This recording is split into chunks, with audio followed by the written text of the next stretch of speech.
On her first day at work, a beautiful maid spills coffee on the millionaire and hears, "To my office now." She had no idea he was hopelessly in love with her. Secrets came to light and their lives changed forever in ways no one could predict. A story that will touch your heart. Subscribe to the channel, leave a like, and comment where you are watching from. The elevator mirror reflected a determined woman, but the trembling fingers smoothing her immaculate white uniform revealed the nervousness Carla Smith was trying to hide. 32 years of life, calloused hands from hard work, and a wounded pride that still hurt like a poorly healed scar. Her last job had ended humiliatingly 3 weeks ago when the mistress of the mansion in a wealthy neighborhood fired her for insubordination. Actually, for daring to question the 2-month delay in her salary. The number 47 shone gold on the elevator door when it stopped on the top floor. Penthouse. Of course, it would be a penthouse. Carla took a deep breath, adjusted the synthetic leather bag she had carried for 5 years, and rang the bell. The sound echoed elegantly behind the solid wood. A door, so different from the dry knocks on the MDF doors she was used to. "Good morning. You must be Carla," said a man in his 60s, impeccably dressed in a dark suit, who opened the door with a genuine smile. "I am Sebastian, the butler. Mr. Gabriel is waiting in the study." Sebastian led her down a wide corridor where her footsteps faded into the Italian marble. The walls displayed paintings that Carla vaguely recognized from art books she had flipped through at the community library in a low-income neighborhood. Canvases worth more than she would earn in a lifetime of work. With each step, she felt smaller, more out of place, but she kept her chin up. She needed this job. Her daughter Lily needed stability, a decent home, a mother who wouldn't come home every day defeated by life. "Mr. Gabriel may seem a bit distant at first," Sebastian murmured as they walked, "but he is a good man. He lost his wife 3 years ago and is still finding himself." Gabriel Anderson looked up from the papers scattered across a mahogany table when they entered the study. Carla felt the air escape her lungs for a second. It wasn't the first time she had seen wealthy men. She had worked in elite homes before, but there was something about him that unsettled her. Dark hair with premature grey strands at the temples, intense brown eyes that seemed to see through people, broad shoulders beneath a navy blue dress shirt that cost more than her rent in a low-income neighborhood. "Mr. Gabriel, this is Carla Smith," announced Sebastian. Gabriel remained seated, analyzing her with a gaze she couldn't decipher. It wasn't the usual disdain of the rich, nor the polite indifference. It was something more disturbing. It seemed he was trying to remember something. "Work permit," he finally said, extending his hand. Carla handed over the document, hoping he wouldn't notice the fake address she had filled in. 5th Avenue, a number that didn't even exist but sounded better than a less desirable street, Unit 15. Gabriel flipped through the pages quickly, stopping at her last experiences. 2 years with the Montero family, 1 year with the Carvalho family, he read aloud. "Why did you leave your last position?" The question she feared. Carla felt the heat rise to her neck. "Professional differences, sir." The mistress had expectations that didn't match the reality of the job. "Be more specific." The coldness in his voice ignited a flame of irritation in Carla's chest. "She thought I should work 16 hours a day for minimum wage, including weekends and holidays. When I questioned labor rights, I was let go." Gabriel nodded slowly, as if approving her answer. "Do you have children?"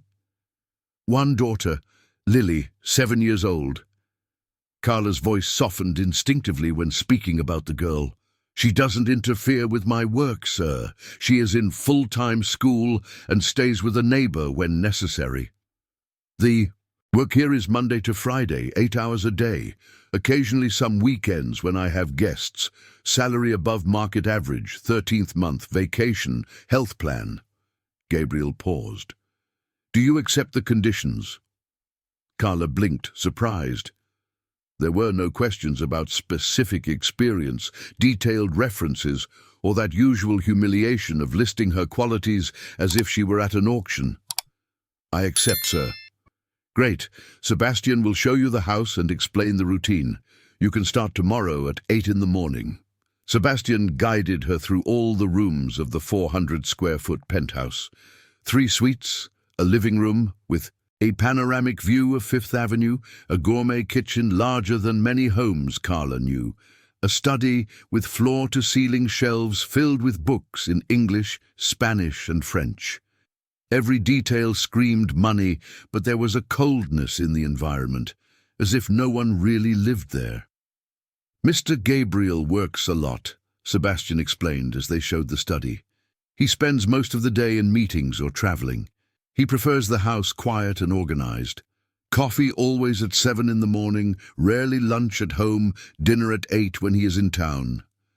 "And the family?"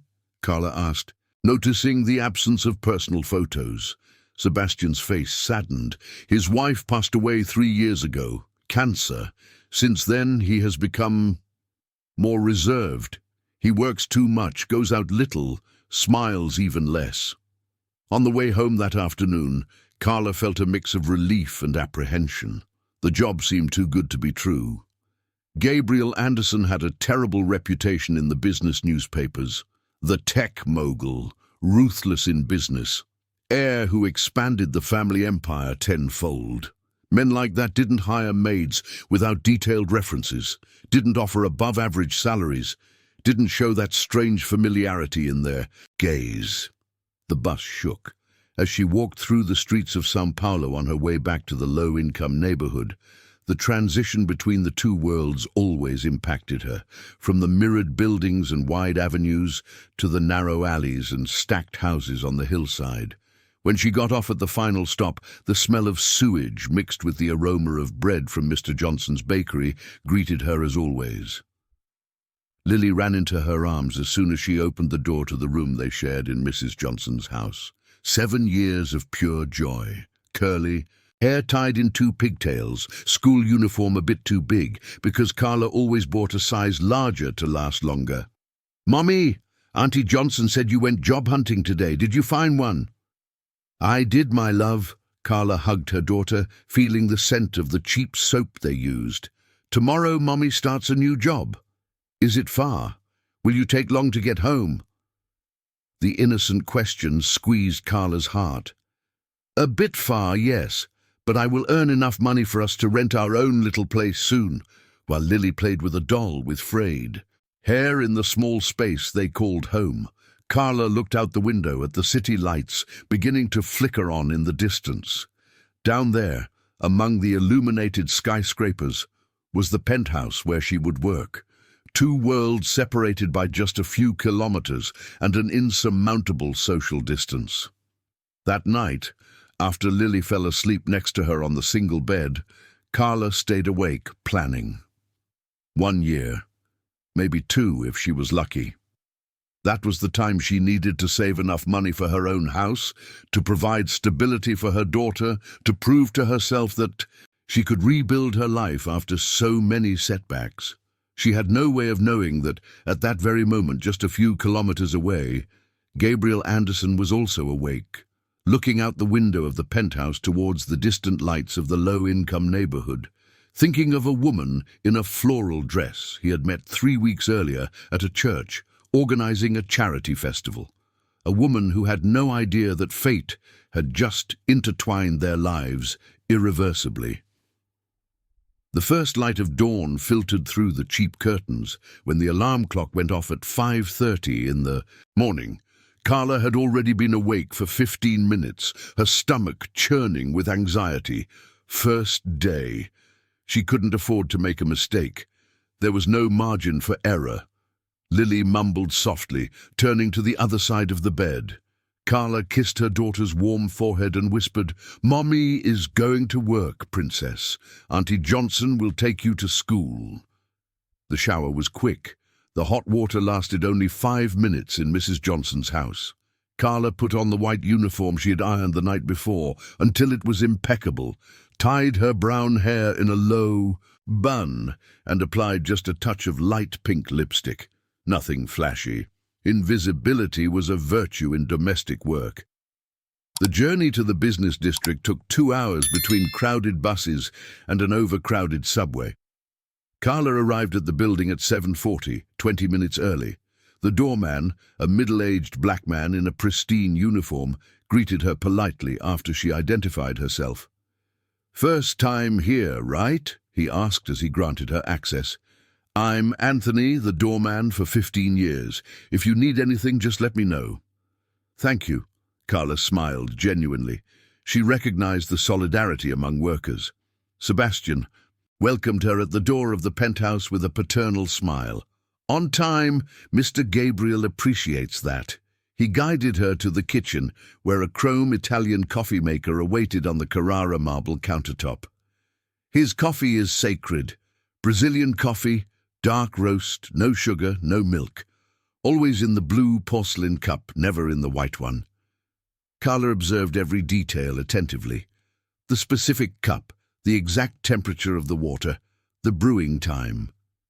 Sebastian explained with the patience of someone who had taught the same ritual to many maids before her. How many lasted? The question got stuck in her throat.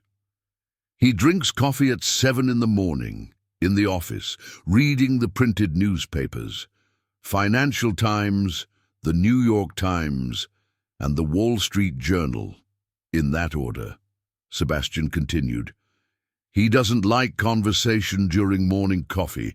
It's his time to organize his thoughts for the day." At exactly 7, Carla followed Sebastian down the hallway toward the office, carrying the silver tray with the steaming cup. Her hands trembled slightly, from the caffeine she had consumed too early, or from nerves, she couldn't tell. Gabriel was exactly as Sebastian had described, sitting in the brown leather armchair, reading glasses perched on his nose, 3 newspapers spread out on the side table. He wore a charcoal grey suit that was clearly tailored, a navy blue tie with small golden patterns. When he lifted his eyes to greet her, Carla felt again that disturbing sensation that he knew her from somewhere. "Good morning, Mr. Gabriel," she said, approaching the table. "Good morning," he replied, returning his attention to the newspaper. Carla carefully positioned the tray on the table, just as Sebastian had taught her. It was at that moment that it happened. Perhaps it was. The nervousness, perhaps the weight of the porcelain cup, or perhaps the fact that her hands had never completely stopped trembling since she started working at 14. The cup slipped from her fingers as if it had a life of its own.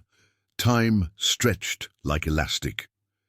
Carla saw the blue porcelain spinning in the air, saw the dark coffee flying in a perfect arc, saw the look of surprise on Gabriel's face transform into something she couldn't identify. The hot liquid hit his tie and jacket squarely, staining the expensive fabric with a dark blotch that spread rapidly. "Oh my God!" Carla murmured, paralyzed for a second before springing into action.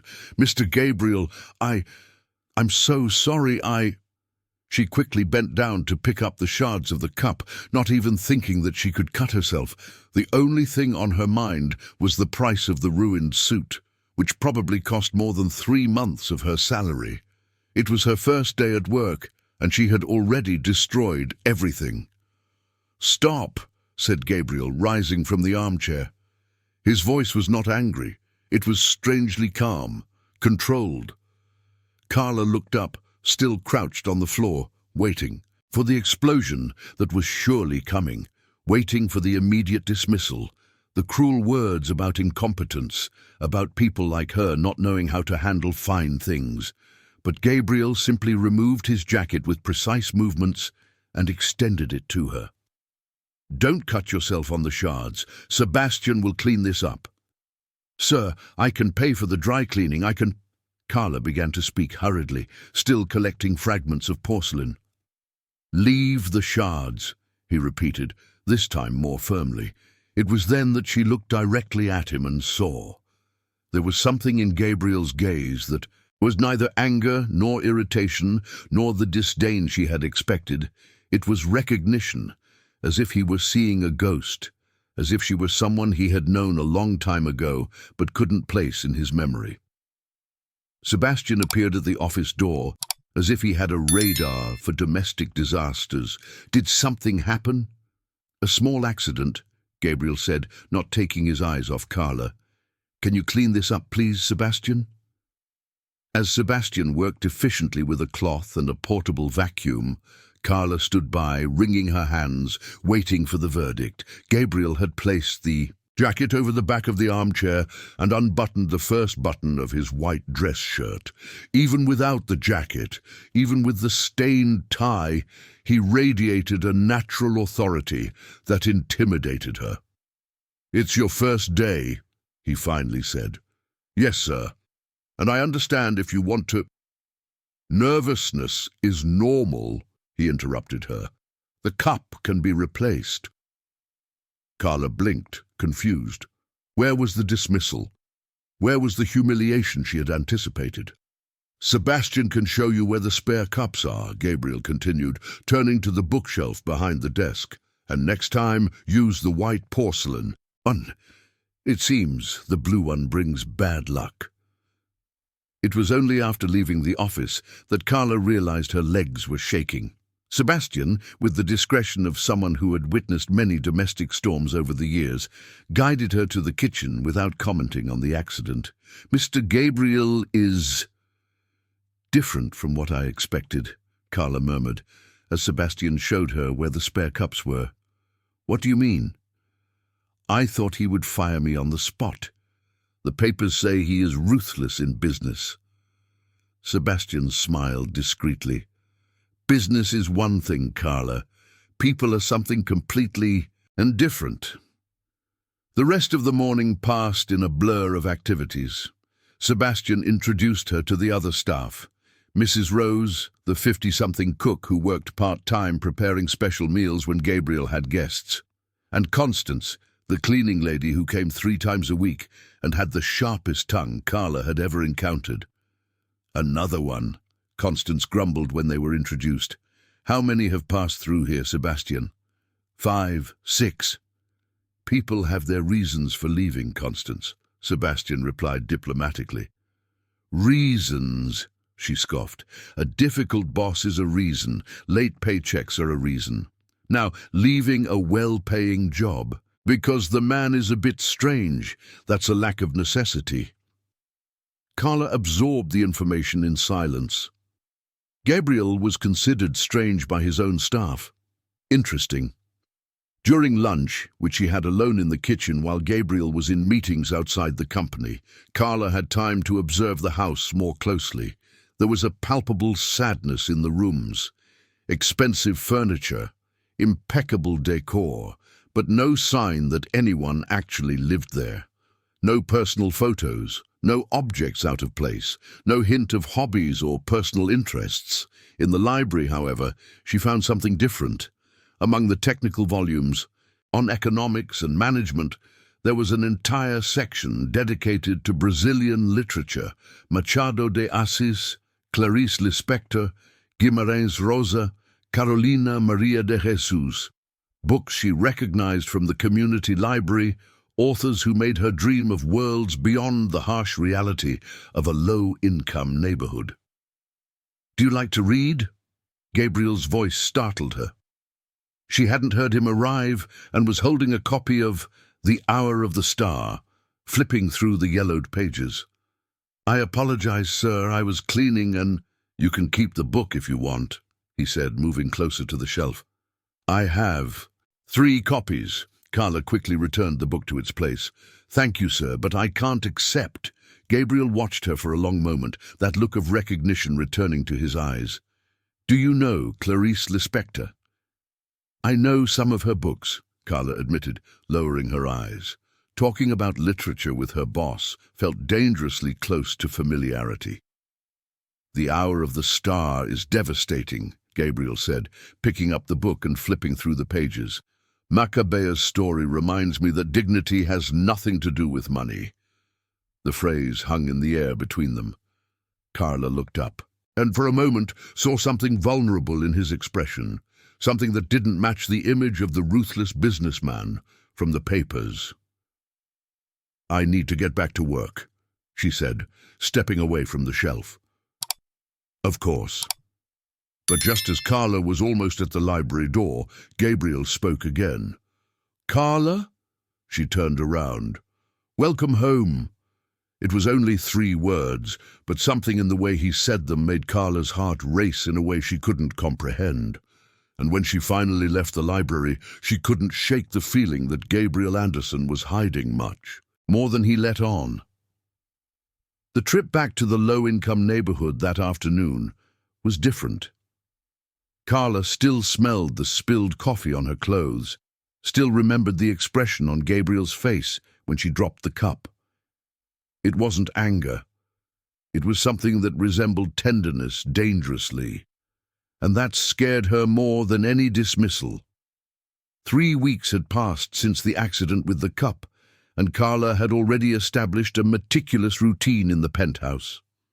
She always arrived at 7:40, prepared coffee with the precision of a sacred ritual, and kept the house immaculate according to the silent standards that Gabriel never verbalized, but that she had learned to decipher through glances and subtle gestures. What troubled her was the gradual change in his behavior. In the first few days, Gabriel barely greeted her, treating her with the polite indifference reserved for staff. But in the last few weeks, something had changed. He made excuses to appear in the rooms where she worked, asking for coffee 5 times a day when he usually only had 2 cups, complaining that the towels weren't folded the right way, even when they were perfect, questioning the temperature of the air conditioning that had been set the same way for months. On that Friday morning, Carla was finishing up in the kitchen when Gabriel appeared for the 4th time asking for coffee. It was unusual. He rarely drank coffee after 2 in the afternoon due to drowsiness. "Afternoon coffee, Mr. Gabriel," she said, placing the cup on the kitchen counter. "Thank you," he murmured, but he didn't leave the kitchen as usual. He stood there, stirring the coffee unnecessarily, gazing out the window at the mirrored buildings in the area. The silence stretched between them until it became uncomfortable. Carla continued putting away the lunch dishes, hyper-aware of his presence just a few feet away.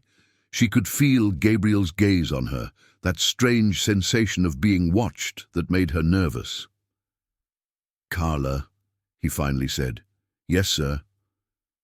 "Do you have plans for the weekend?" The question caught her off guard. Gabriel had never shown interest in the personal lives of his employees. "Nothing special, sir. Spending time with my daughter." "How old is she again?" 7 years old.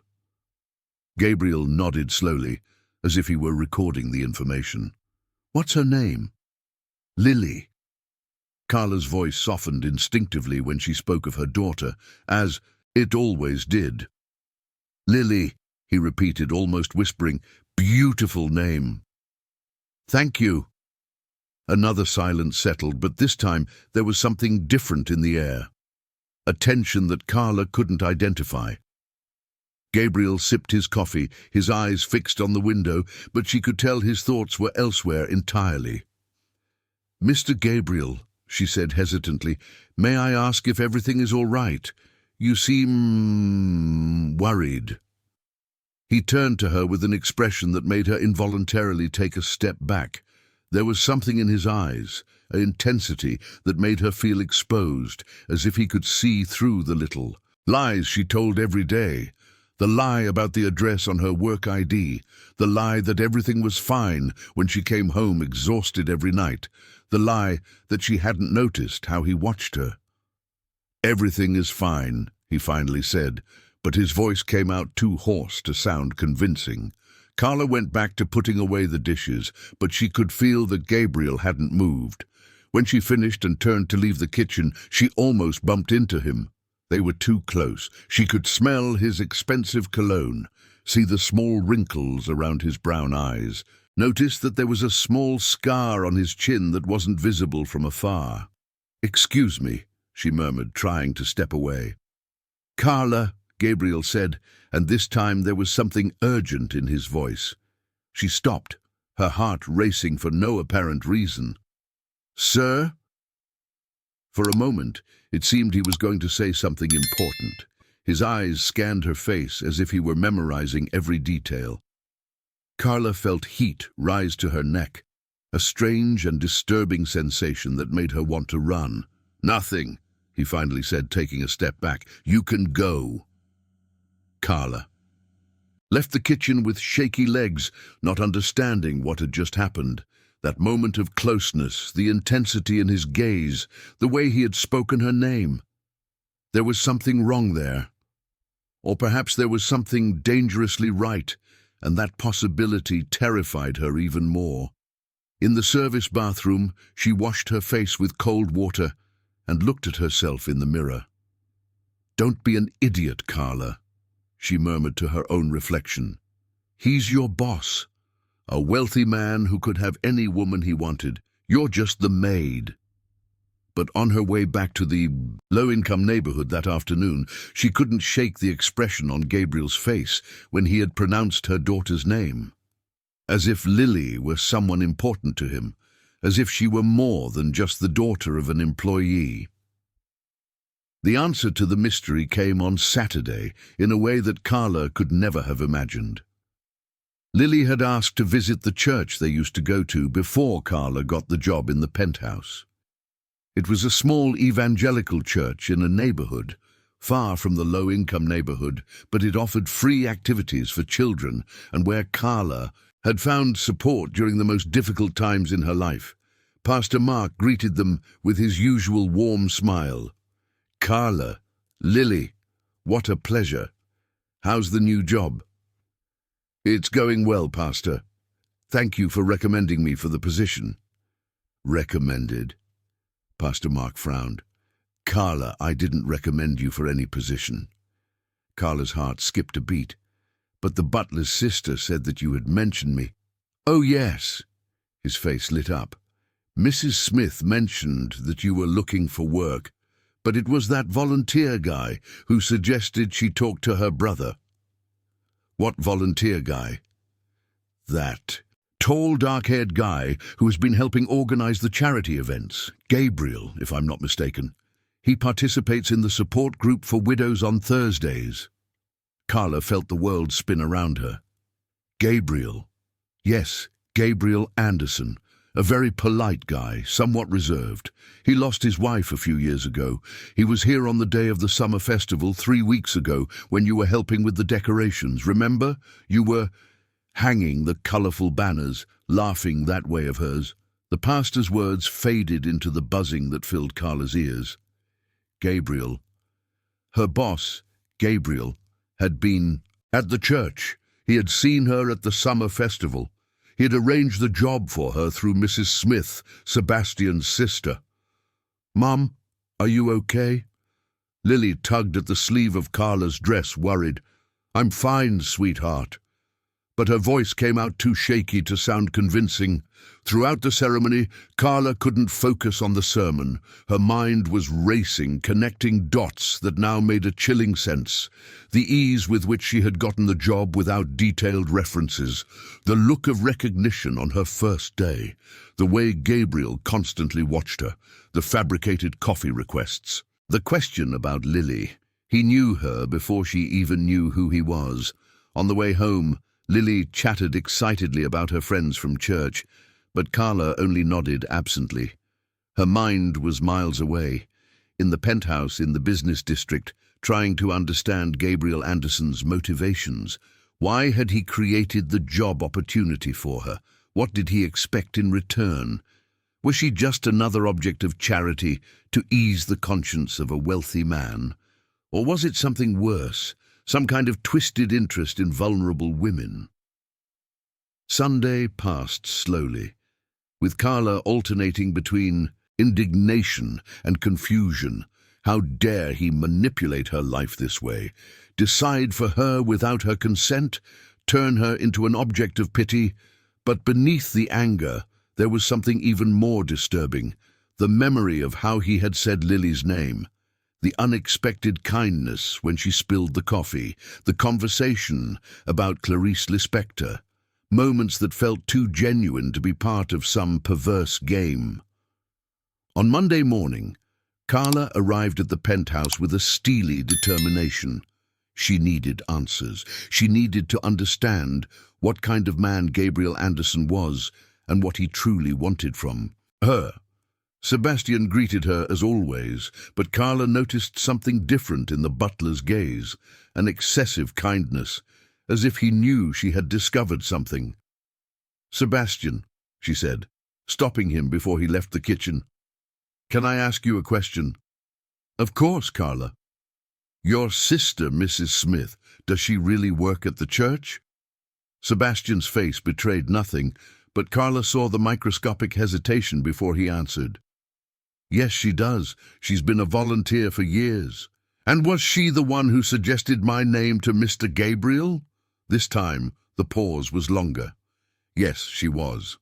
But Carla knew lies. She had learned to recognize them in the voices of employers who promised raises that never came, in the words of men who made promises they never intended to keep. And Sebastian was lying. "Where is Mr. Gabriel?" she asked. "In the office, as always." Carla straightened her shoulders and walked down the hallway toward the office, ignoring Sebastian's polite protests. She knocked on the door once and entered without waiting for a response. Gabriel looked up from his papers, surprised by the intrusion. "Carla, is something wrong?" "We need to talk," she said, closing the door. Behind her, the expression on his face changed instantly. Surprise gave way to something that seemed like relief and apprehension at the same time. "About what?" "About the summer festival," Carla said, crossing her arms. "About Mrs. Smith. About the fact that you knew me before I even knew who you were." Gabriel closed his eyes for a long moment. When he opened them, there was a weary resignation in them. "Have a seat," he said, gesturing to the chair in front of the desk. "I'd rather stand. Carla, please sit down." There was something in his voice. It wasn't a boss's order to an employee. It was almost a plea. Against her better judgment, she sat on the edge of the chair, tense as a violin string. Gabriel watched her for a long moment before speaking. "How did you find out?" "Does it matter? What matters is that you have lied to me since day one." "I never lied to you."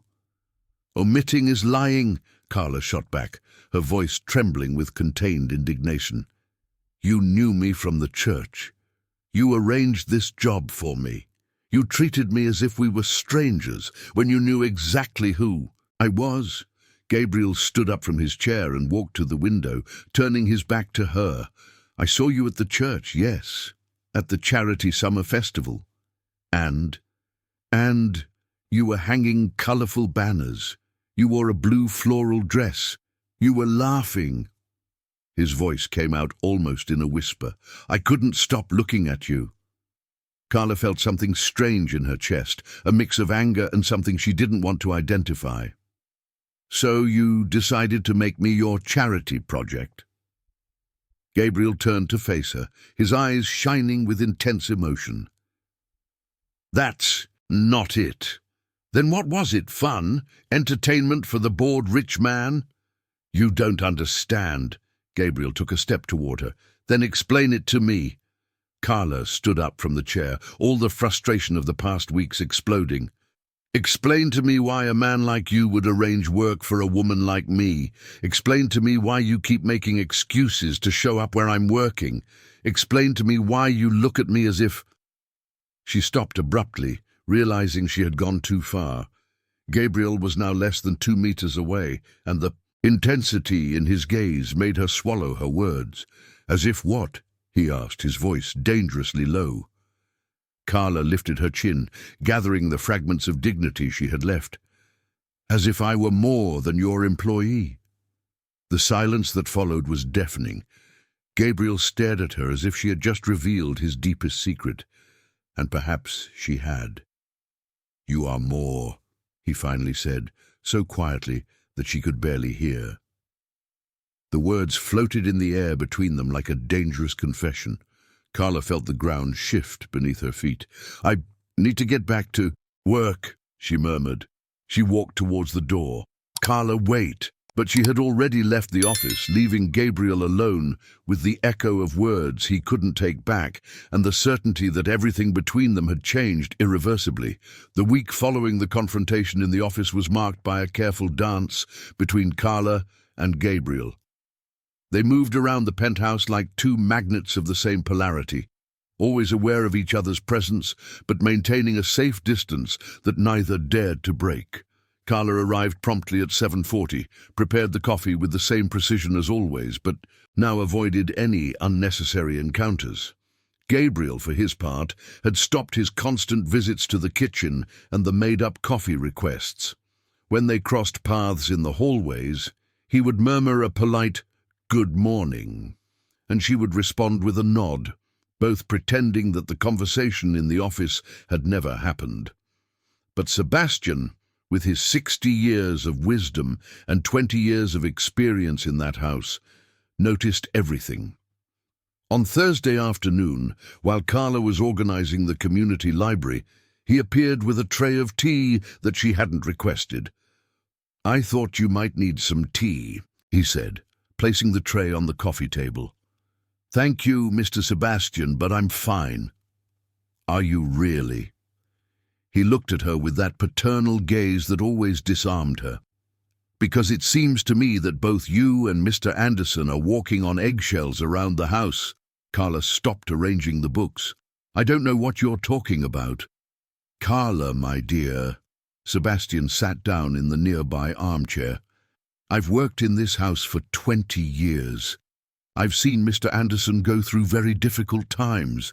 The death of his wife nearly destroyed him in the last 3 years. He has become a shadow of the man he used to be." She turned to face him. "Why are you telling me this?"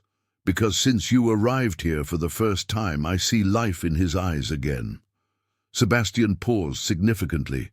"And because you seem like a good person who is suffering unnecessarily." Carla felt heat rise to her neck. "Mr. Sebastian, with all due respect, my relationship with Mr. Anderson is strictly professional." "Is it really?" He smiled kindly. "Then why do you both seem like two people trying not to drown in the same pool?" Before Carla could respond, Gabriel appeared at the library door. He stopped abruptly upon seeing them talking, a cautious expression crossing his face. "Sebastian, I need the reports from yesterday's meeting," he said, carefully keeping his eyes away from Carla. "Of course, Mr. Anderson. I'll get them right now." Sebastian stood up with the agility of someone much younger. "Carla was telling me about the books she's been reading at the community library. You both have very similar literary tastes." The trap was so obvious that Carla almost smiled despite the tension. Sebastian left the library, leaving them alone, and the silence immediately became thick as honey. Gabriel walked over to one of the shelves, pretending to examine the titles, but Carla could see the stiffness in his shoulders. She resumed arranging the books, hyper-aware of every movement he made. "Clarice Lispector," he finally said, pulling a volume from the shelf. "Excuse me? You mentioned that you enjoy reading Clarice Lispector." Gabriel held the book, but didn't look at her. "What's your favorite?" Carla hesitated. The question seemed innocent, but there was an urgency submerged in his voice that put her on alert. "The Passion according to G.H. "Why?" "It's brutal and honest. It talks about finding oneself when you lose everything." The words slipped out before she could censor them. Gabriel finally turned to her, and Carla saw something painful in his eyes. "And have you ever felt that way? Losing everything and needing to find yourself again?" The question was too personal, crossing all the lines she had tried to establish between them, but there was a vulnerability in the way he asked that completely disarmed her. "Yes," she admitted in a whisper, "when Lily's father abandoned us, When I lost the last job, when—" She stopped, realizing she was revealing too much. "When you found out that I knew her from church," Gabriel gently completed. Carla nodded, unable to hold his gaze. "I felt like my life was a lie, like I had no control over anything." Gabriel took a step towards her, then stopped, as if struggling against an impulse. "Carla, I never wanted you to feel that way. But I did. I do." She finally met his eyes. "How can I trust anything that happened between us, knowing it started with a lie?" "It wasn't a lie," Gabriel said, his voice heavy with emotion. It was the only way I found to bring you closer to me, without you running away." The confession hung in the air between them. Carla felt her heart race dangerously. "Why?" she asked, though part of her didn't want to know the answer. Gabriel ran a hand through his hair, a gesture of nervousness she had never seen in him. "Because when I saw you that day at church, for the first time in 3 years, I felt life, hope, like maybe there could be joy in the world again." The words hit Carla like a wave. She held on to the bookshelf, trying to process what she had heard. "Mr. Anderson—" "Gabriel," he corrected. "Just Gabriel." "This can't happen," she said, more to herself than to him. "Why not?" "Because you are my boss. Because we come from completely different worlds. Because I have a daughter and responsibilities, and I can't afford to—" "Afford to what?" "To feel what I'm feeling," she admitted in a whisper so faint it was almost inaudible.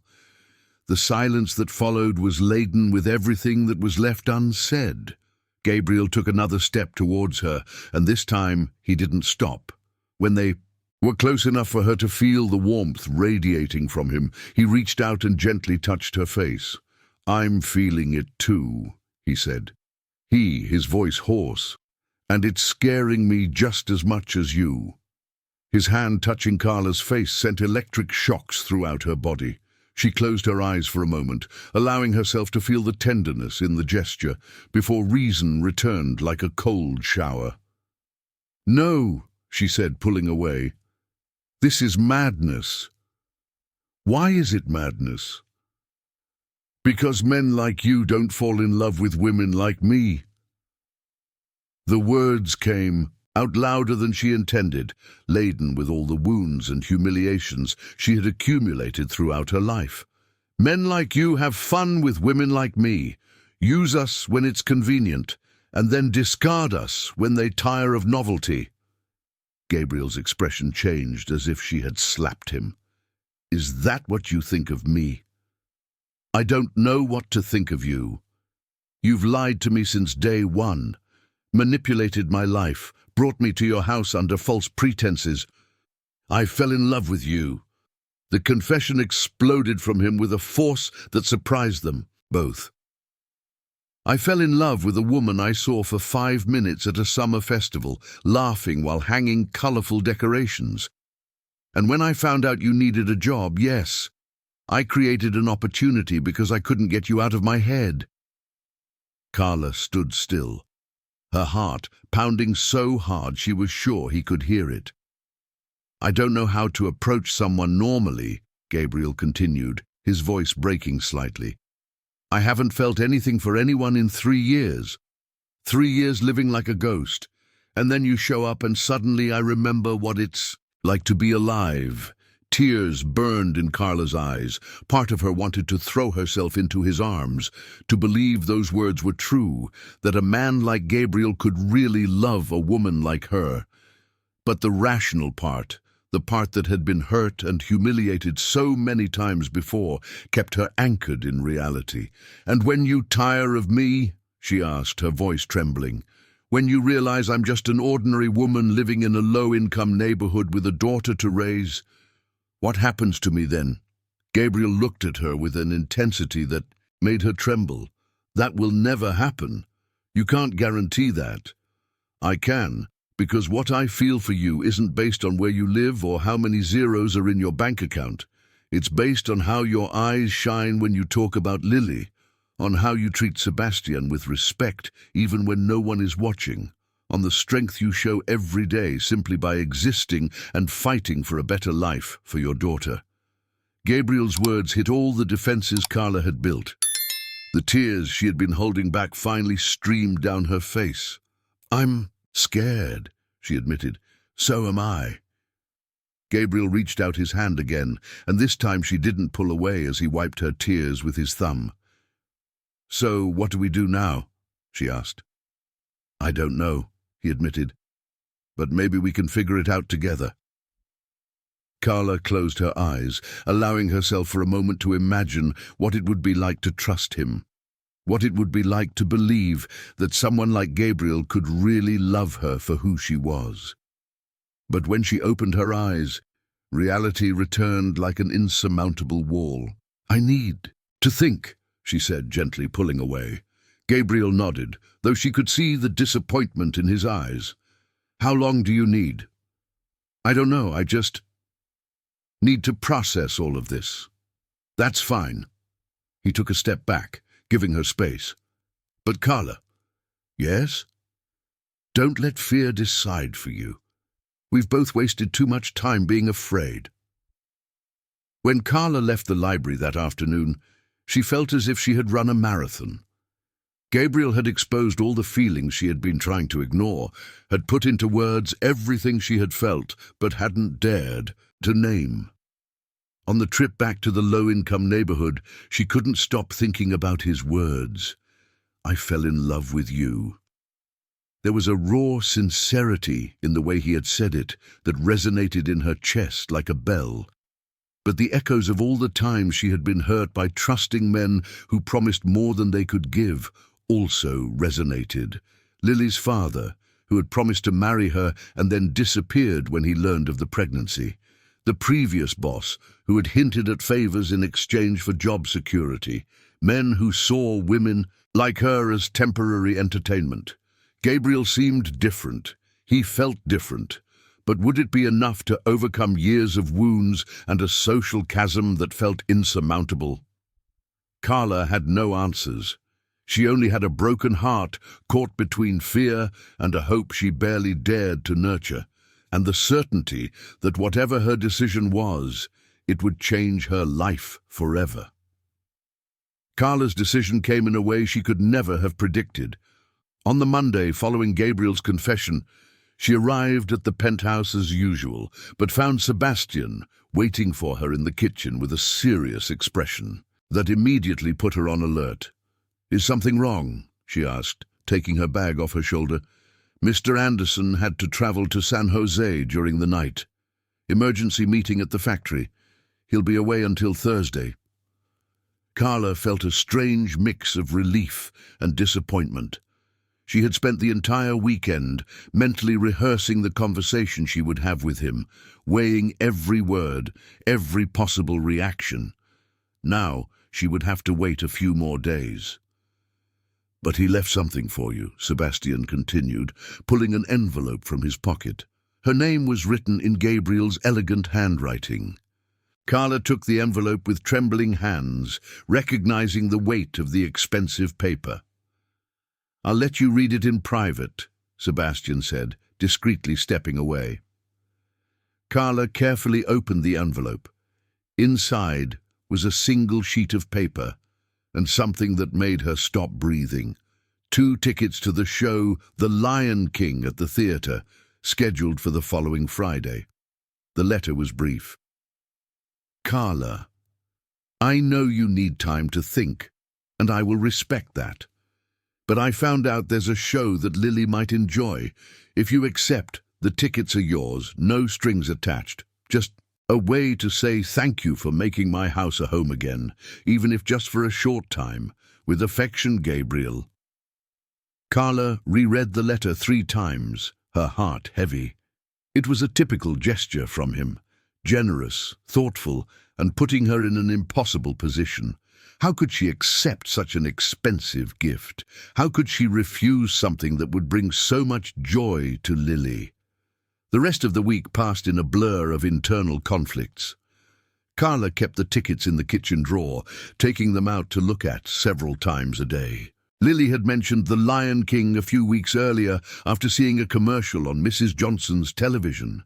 "Mommy, it must be so beautiful to see the real animals on stage," she had said, with that pure excitement of a 7-year-old. On Thursday, the day before the performance, Carla made a decision. She sought out Sebastian in the living room where he was sorting the mail. "Mr. Sebastian, I need to return this to Mr. Anderson," she said, extending the envelope with the tickets. Sebastian looked at the envelope without taking it. "May I ask why?" "Because I can't accept such an expensive gift. It's not appropriate. What if he bought them for you both as a gesture of friendship? No ulterior motives." "Men like Mr. Anderson don't make gestures of friendship with housekeepers," Carla replied, more bitterly than she intended. Sebastian stared at her for a long moment. "You know, Carla, I worked in several homes before coming here. I've seen many rich men, many types of bosses, and I've learned to recognize when someone is being genuine." "What do you mean by that? That Mr. Anderson isn't trying to impress you with money? He's trying to make your daughter smile?" Sebastian paused. "And if you can't see the difference, maybe it's because you still don't understand the kind of man he really is." Sebastian's words echoed in Carla's mind throughout that night. She lay awake, watching Lily sleep beside her, imagining the expression of pure happiness that would be on the girl's face if she could see the show. And for the first time, she wondered if her refusal was based on wounded pride rather than principles. On Friday morning, Gabriel had returned from his trip. Carla found him in the study, looking tired but relieved to be home. He lifted his eyes when she knocked on the door, and for a moment neither of them said anything. "How was the trip?" she finally asked. "Long. Complicated." Gabriel leaned back in his chair. "Production line issues that will take weeks to resolve." "I'm sorry to hear that." Another silence settled between them. Gabriel looked at her hands, noticing she was holding something. "The tickets," Carla said, placing the envelope on the table. "I can't accept them." Gabriel's expression became carefully neutral. "Why not?" "Because it's too much. Because it's not appropriate. Because—" She paused, struggling to find the right words. "Because I'm afraid of what it means." Gabriel stood up and walked to the window, as he always did when he needed to think. "What if it meant nothing more than what I said in the letter? A way to thank you for everything you've done for me?" "I don't believe that." "Why not?" Carla took a deep breath, gathering the courage for brutal honesty. "Because men like you don't spend $500 on theater tickets to thank housekeepers. Because there's an intensity in the way you look at me that has nothing to do with gratitude. And because I'm terrified that if I accept this, I will start to believe that maybe you really feel what you said you feel." Gabriel turned to face her, and Carla saw a mix of pain and hope in his eyes. "What if I really do feel?" "Then we are both in dangerous territory," she admitted. Gabriel returned to the table, took the envelope and extended it to her again. "Carla, accept the tickets. Not for me, not for us, but for Lily. She deserves to see The Lion King. You deserve to see your daughter happy." The mention of Lily disarmed all of Carla's defenses. She looked at the envelope, then at Gabriel, and saw something that made her change her mind. He truly cared about her daughter's happiness. This wasn't about impressing her or manipulating her. It was about a 7-year-old girl who dreamed of seeing African animals singing on stage. "All right," she said softly, taking the envelope, "but with one condition." "What?" "You come with us." Gabriel blinked, clearly surprised. "Me? Lily will feel intimidated in such a big theater, and I I've never been to a place like that. If you really want us to accept this, then come with us. As friends, she quickly added. Gabriel smiled for the first time since she entered the study. As friends. As friends. I accept. That night, Carla was more nervous preparing Lily for the theatre than she had been for any job interview. She had borrowed a navy blue dress from Mrs. Johnson, the only one she had, that seemed remotely appropriate for the occasion. Lily wore the party dress she had received for her birthday, light pink with a flared skirt that made her feel like a princess. "Mummy, is it true we're going to see real lions?" Lily asked for the 10th time while Carla arranged her curly hair. "They're people dressed as lions, sweetheart, but it will be very beautiful." "And is Mr. Anderson really coming with us?" "He is." Lily smiled in that way that lit up her whole face. "He's handsome, isn't he, Mommy?" Carla almost dropped the comb. "Lily!"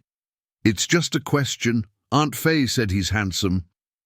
"Aunt Faye talks too much," Carla murmured, feeling her face heat up. Gabriel was waiting for them at the entrance of the Royal Theatre, impeccably dressed in a suit. In a dark suit without a tie that made him seem more relaxed and approachable. When he saw Lily running toward him, his face lit up with a genuine smile that made Carla's heart skip a beat. "Lily, you look beautiful," he said, bending down to be at the girl's height. "Thank you. You look handsome too," Lily replied with the brutal honesty of children, making Gabriel laugh. "Thank you so much for your company today," he said, offering his arm to Carla with a gallant gesture that made her feel special and nervous at the same time. The theatre was magnificent. Crystal chandeliers, marble staircases, red velvet seats. Carla tried not to show how impressed she was, but Gabriel noticed her silent awe. "First time at the Royal Theatre?" he asked, as they found their seats in the front row of the mezzanine. "First time in any theatre," Carla admitted, unable to hide the wonder in her voice. Gabriel smiled gently. "Then you two are going to have an unforgettable experience." And that's exactly what happened. From the moment the curtains opened and the first notes of Circle of Life filled the theatre, Carla found herself transported to a world she had never imagined. But even more magical was watching Lily, whose eyes sparkled like stars with each musical number, every elaborate costume, every moment of pure theatricality. Gabriel, sitting between the two, divided his attention between the show and their reactions. Carla caught him smiling several times, not at the stage, but at Lily, who was clapping enthusiastically and whispering "wow" at every new surprise. During intermission, Lily bombarded Gabriel with questions about how the costumes worked, whether the actors got hot in those outfits, if there was really a lion under Simba's mask. He answered each question with patience and kindness, and Carla felt something melting inside her chest as she watched how naturally he interacted with her daughter. "Thank you," she said when Lily went to the bathroom. "For what?" "For making her so happy. For making this possible." Gabriel looked at her with a gentle intensity. "Thank you for letting me be a part of it." When the show ended and they stepped out into the cold night of New York, Lily was radiant but visibly tired. Gabriel offered them a ride home, and this time Carla accepted without protest.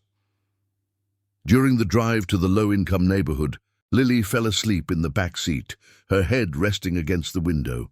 The silence in the car was comfortable, filled with the magic of the night they had shared. "She's amazing," Gabriel said softly, glancing in the rearview mirror at Lily sleeping. "She's my whole world," Carla replied. "Can I ask about her father?" Carla felt her jaw tighten. "There's not much to say. We dated for 2 years. We planned to get married. I found out I was pregnant. He found out he wasn't ready to be a father. Idiot," Gabriel murmured. "It was for the best. Lily deserves a father who truly wants her." Gabriel nodded, and Carla had the strange feeling that he was committing her words to memory. When they reached the entrance of the low-income neighborhood, Gabriel stopped the car and looked around with respectful curiosity, not with the disdain that Carla had feared. "Have you lived here long?" "Since Lily was born. It's what I can afford, and the community is tight-knit. Everyone looks out for each other." Gabriel nodded. "That's important." Carla picked up Lily, surprised when Gabriel got out of the car to help her. "I can carry her to the door," he offered. "You don't have to." "I want to." He gently took Lily, and the girl snuggled against his chest without waking up.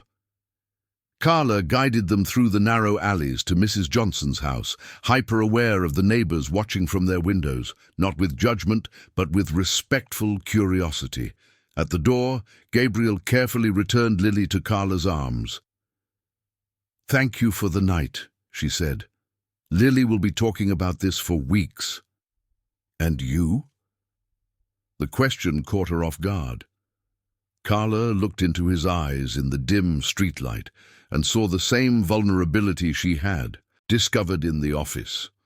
"I'll remember too," she admitted. Gabriel smiled, the kind of smile that completely transformed his face. Then it was worth it. He leaned in, and for a moment, Carla thought he was going to kiss her. Instead, he lightly touched her face, as he had done in the library. "Good night, Carla." "Good night, Gabriel." As he walked away, Carla stood at her front door, Lily sleeping in her arms, her heart beating like a drum. For the first time, she allowed herself to imagine what it would be like to have Gabriel as a real part of their lives. And for the first time, the idea didn't terrify her completely. Maybe Sebastian was right. Maybe she still didn't fully understand what kind of man Gabriel really was. But that night, she began to suspect that he was exactly the kind of man worth taking the risk for. October arrived with its warm afternoons and the anticipation of Children's Day. But for Carla, it also brought a subtle change in her relationship with Gabriel. After the night at the theater, something had shifted between them. It wasn't exactly intimacy. They still maintained professional formalities. But there was a mutual understanding, a silent acceptance that something significant was developing. Gabriel had returned to his coffee requests, but now they were accompanied by genuine conversations about books, about the news of the day, about Lily's life at school. Carla discovered that he had surprisingly well-informed opinions about public education and social policies, not the theoretical perspectives of someone who read about poverty in the newspapers, but the understanding of someone who truly cared. It was during one of these casual conversations that Carla mentioned the Children's Day party that the church was organizing for the community in the low-income neighborhood. "Lily is so excited," she said, serving coffee in the library where Gabriel worked on financial reports. "The church managed to get donations to throw a really big party. There will be inflatable toys, cotton candy, popcorn." Gabriel lifted his eyes from the papers. "Sounds fun." "It is. The whole community gets involved. Each family contributes what they can. Some make sweets, others help set up, and others take care of the games." Carla smiled. "Lily wants to help by painting the faces of the younger children. She draws very well for a 7-year-old. "I'm sure she does. She seems to have inherited her mother's creativity." Carla felt the familiar warmth rise up her neck. She still wasn't used to the casual compliments Gabriel had started to give more frequently. "When is the party?" he asked. "Next Saturday, from 2 to 6 in the afternoon." Gabriel nodded and returned to the reports. Carla finished organizing the books and was leaving the library when he spoke again. "Carla." "Yes?" "If it's not too intrusive, do you think I could make a donation for the party? Anonymously, of course." Carla stopped at the door, surprised. "A donation? Nothing ostentatious. Maybe some extra toys or supplies for the arts and crafts activities. I know Lily likes to draw." The generosity of the gesture touched her deeply. "That would be very generous of you." Gabriel smiled softly. "Then I'll arrange it." What Gabriel didn't mention was that his little donation included $15,000 transferred anonymously to the church's account, enough to turn a modest party into a celebration that the community would remember for years. When Pastor Mark called Carla on Thursday, ecstatic about the mysterious donation he had received, she immediately knew where it came from. "Carla, it's a miracle," Pastor Mark exclaimed over the phone. "An anonymous donation that will allow us to bring in a professional entertainment company, an ice cream truck, toys for all the children. It's as if God touched someone's heart." Carla smiled sadly. God had touched someone's heart, but she knew exactly whose it was. On Saturday morning, Lily woke up with an energy that could light up the entire neighborhood. She bounced around the house, humming the song she had learned to perform at the party, trying on the yellow dress Carla had bought especially for the occasion 3 times. "Mummy, do you think many kids will want their faces painted?" she asked for the 1,000th time. "I'm sure they will, Princess. You'll be the most sought-after artist at the party." Carla had decided not to confront Gabriel about the donation. Part of her was genuinely grateful. The joy it would bring to hundreds of children was undeniable, but another part felt uncomfortable with how easily he solved problems with money, even when his intentions were pure. The party was in full swing when they arrived at 2 in the afternoon. The churchyard had turned into an improvised amusement park. Colourful inflatable toys competed for space with game booths, a stage where professional clowns performed, and a huge line of children waiting to receive animal-shaped balloons. Lily immediately ran to her face-painting table, where there was already a line of small children waiting to be transformed into butterflies, superheroes, and princesses. Carla watched her work with serious concentration, her tongue sticking out as she painted delicate stars on the face of a 4-year-old girl. It was while helping to organize the line of children that Carla saw him. Gabriel was on the other side of the yard, casually dressed in jeans and a white t-shirt, helping to set up a fishing booth. He wasn't dressed like the billionaire CEO she knew, but like any ordinary community volunteer. Their eyes met across the crowd, and he waved discreetly. Carla felt her heart race, but also a pang of anxiety. What was he doing there? "Mummy, look who came." Lily had noticed Gabriel and waved enthusiastically with the brush in her hand, leaving a small mark of blue paint in the air. Gabriel approached with a genuine smile. "Hi, Lily, you're doing an amazing job." "Thank you. Do you want me to paint your face too?" she asked with the absolute confidence of children. "Lily," Carla quickly interjected, "Mr. Gabriel must be busy." "Actually," Gabriel said, kneeling in front of Lily's table, "I would love to. What do you suggest?" Lily studied his face with the seriousness of a professional artist. "You look like a lion. Can I make you a lion?"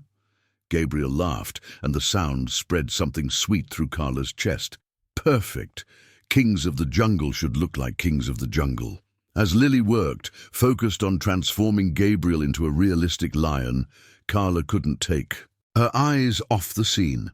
There was something deeply touching about how Gabriel patiently submitted to her daughter's art, making encouraging comments and asking about the techniques she was using. "All done," Lily finally announced, stepping back to admire her work. "You turned into Mufasa." Gabriel looked at himself in the small mirror Lily had placed on the table. "It's perfect. I am officially the king of the party." "Now you have to roar," insisted Lily. "Here, in front of everyone? It's tradition. Everyone I paint as a lion has to roar." Gabriel looked around, noticing that several people had stopped to watch the interaction. With an expression of someone about to do something completely out of their comfort zone, he stood up, put his hands on his hips, and let out a roar that made Lily burst into laughter and drew applause from the people around. "Well done, Mufasa," someone shouted from the crowd. Carla was laughing so hard that her eyes were watering. Seeing Gabriel, the serious and controlled man she knew from the penthouse, roaring like a lion in the middle of a community party in a low-income neighborhood, was surreal and wonderful at the same time. The rest of the afternoon passed like a dream. Gabriel didn't try to stand out or take control like many wealthy men did when they got involved in volunteer work. Instead, he accepted any task that was given to him. Gabriel was designated. He helped small children toss rings onto bottles, distributed popcorn, even cleaned scraped knees and comforted tears when necessary. Carla discreetly observed him while tending to her own responsibilities. There was a naturalness in the way he interacted with the families in the community, not condescension or pity, but genuine respect. When Mrs. Mary, an 80-year-old woman who lived in the alley next door, began to tell the story of how she had come from a rural town in the South 50 years ago, Gabriel listened with sincere attention, asking pertinent questions and showing real interest. It was in the late afternoon, as the party was winding down and they were helping to pack up the equipment, that Pastor Mark approached Gabriel with a radiant smile. "Gabriel, my son, I don't know how to thank you for your help today. And that anonymous donation," he shook his head in admiration, "it completely transformed our party." Carla saw Gabriel become slightly uncomfortable with the public recognition. "Pastor, it was just a small contribution." "Small?" Pastor Mark laughed. "My son, that was a blessing the size of the sky. The children will never forget this day." As the pastor walked away to thank other volunteers, Carla approached Gabriel. They were folding the tablecloths that had covered the food tables, working side by side in comfortable silence. "Why?" she finally asked. "Why what?" "Why did you do all this? The donation, coming here today, spending the whole afternoon helping." Gabriel stopped folding the cloth and looked at her. "You really don't know?" Carla shook her head. "Because this is important to you, and because Lily deserved to have the party of her dreams." He paused. "And because I wanted to be part of something that truly matters, instead of just moving money from one account to another." The raw honesty of his response disarmed all of Carla's defenses. "Gabriel, I know you have doubts about me," he continued, going back to folding the cloth. "About my motivations, about whether this is all real, I understand. But today was real for me. Seeing Lily making other children happy, seeing you being part of a community that clearly loves her, being accepted here as just another person wanting to help." He didn't finish the sentence, but he didn't need to. Carla could see in his eyes that something had changed.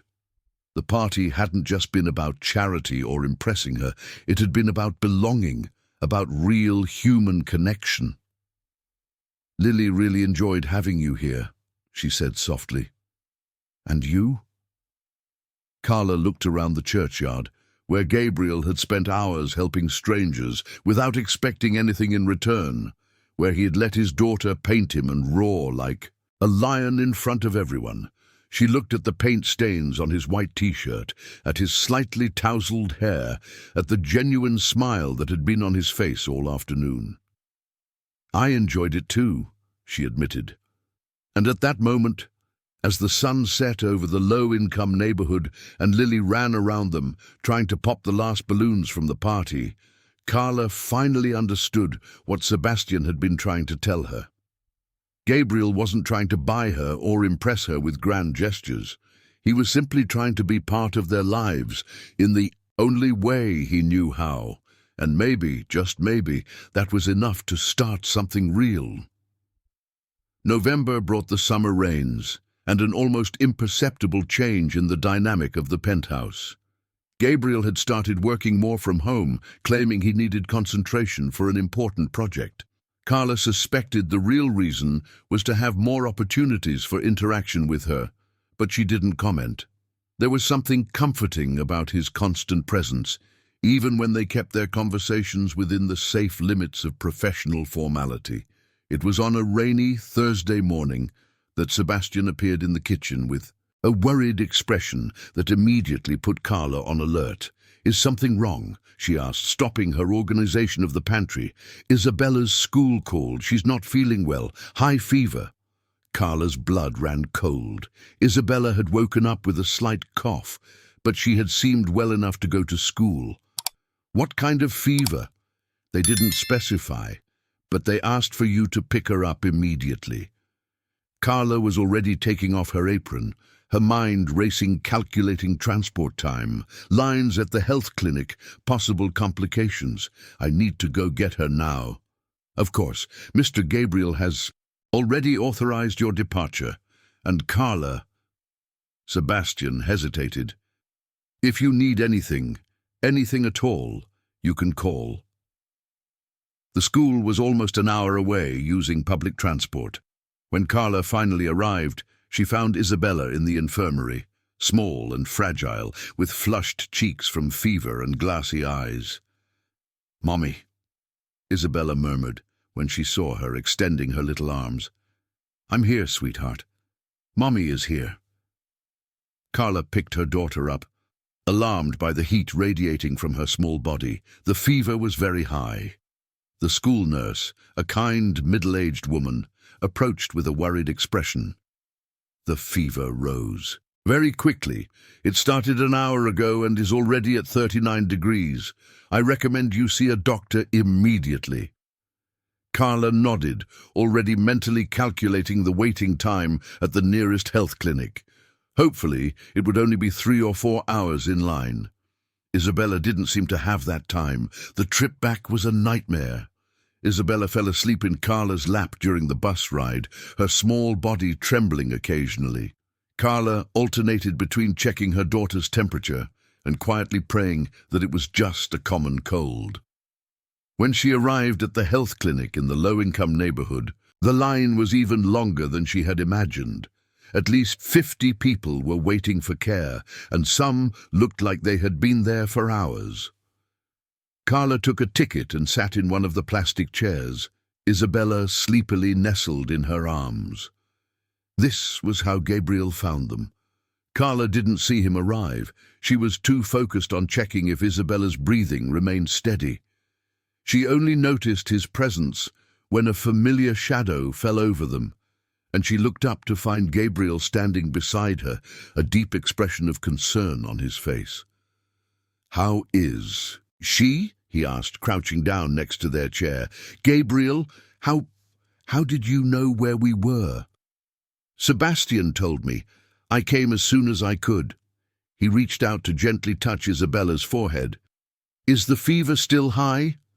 "Very high.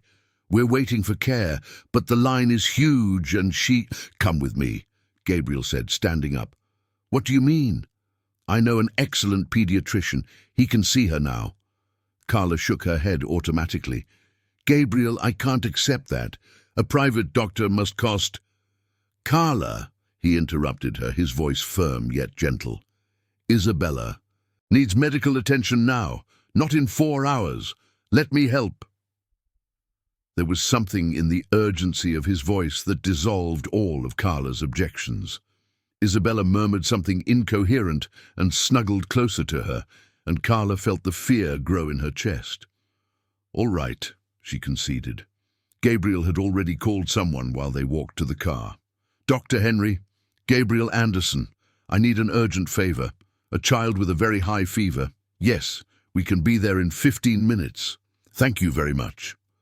Dr. Henry's office was located in a neighborhood, in a modern building with a pediatric clinic on the top floor. When they arrived, they were immediately greeted by a nurse who guided them to a private room. Dr. Henry was a man in his 40s, with graying hair and a reassuring smile that instantly put Carla at ease. He examined Isabella with professional gentleness, asking detailed questions about her symptoms. "It's a respiratory infection," he finally said. Nothing serious, but it needs to be treated properly. I'll prescribe an antibiotic and an antipyretic. With the right treatment, she'll be fine in a few days. The relief Carla felt was so intense that her legs almost gave way. Are you sure it's nothing serious? I'm sure. It's common in children this age, especially with the weather changes. Dr. Henry smiled. But you did well to bring her in quickly. High fevers need to be monitored. While the doctor prepared the prescriptions, Gabriel discreetly stepped out to handle the payment issue. When he returned, Isabella was more alert and even managed a faint smile when he approached. "How are you feeling, artist?" he asked, using the affectionate nickname he had created after the church party. "Tired," Isabella murmured, "but better." "Great. How about we go home, so you can rest?" On the way back to Mrs. Johnson's house, Isabella fell asleep again in the back seat, but this time her sleep seemed more natural, less feverish. Carla sat in the front seat, watching Gabriel drive with extra care, avoiding potholes and speed bumps that might disturb Isabella. "Thank you," she finally said. "You don't need to thank me." "I do. You saved her day. If we had stayed waiting in line at the clinic, it wouldn't have been anything serious," Gabriel reassured her, "but I'm glad I could help." Carla watched him in profile, noticing the tension still present in his features. "You were really worried about her." "Of course I was." Gabriel glanced at her briefly before returning his attention to the traffic. "Isabella is special to me." The sincere admission made something warm spread in Carla's chest. "Why?" Gabriel took a moment to respond, as if carefully choosing his words. "Because she is part of you, and because somehow in a short time you both have become the most important people in my life." The words hung in the air of the car like a delicate confession. Carla felt her heart race. But this time it wasn't from fear or anxiety. It was from a growing understanding that Gabriel's feelings for them were deep and genuine. When they arrived at Mrs. Johnson's house, Gabriel insisted on carrying Isabella to the door, even though she had woken up during the drive. The girl naturally snuggled against his chest, a gesture of absolute trust that touched Carla deeply. "Gabriel," she said when they were at the door, Isabella already in her arms, "how can I repay everything you've done for us today?" Gabriel smiled softly. "Just take care, both of you. That's all I need." He leaned in and kissed Isabella's forehead with paternal tenderness. "Get well soon, artist. I'm sure there are many children waiting to have their faces painted by you."